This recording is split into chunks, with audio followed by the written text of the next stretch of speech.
السلام علیکم ورحمۃ اللہ وبرکاتہ۔ مجھے امید ہے کہ آپ سب دوست خیریت سے ہوں گے۔ اللہ تعالیٰ ہمیں آسانیاں عطا فرمائے اور آسانیاں بانٹنے والا بنائے۔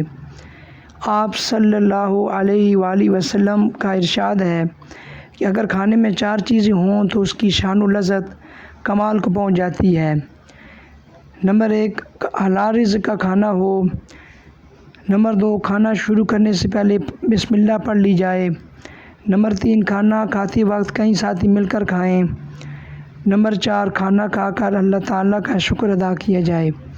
حضرت حسن بصری رحمۃ اللہ علیہ فرماتے ہیں کہ جب اللہ تعالیٰ اپنے بندے کو چھوٹی یا بڑی نعمت سے سرفراز فرماتا ہے اور بندہ اس پر اللہ تعالیٰ کا شکر ادا کرتا ہے، تب اللہ تعالیٰ اسے پہلے سے زیادہ نعمت عطا فرماتے ہیں۔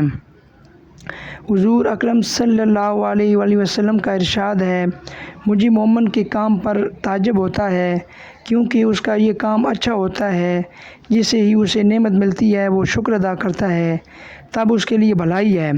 اگر کوئی برائی پہنچتی ہے تو صبر کر کے اچھائی کما لیتا ہے۔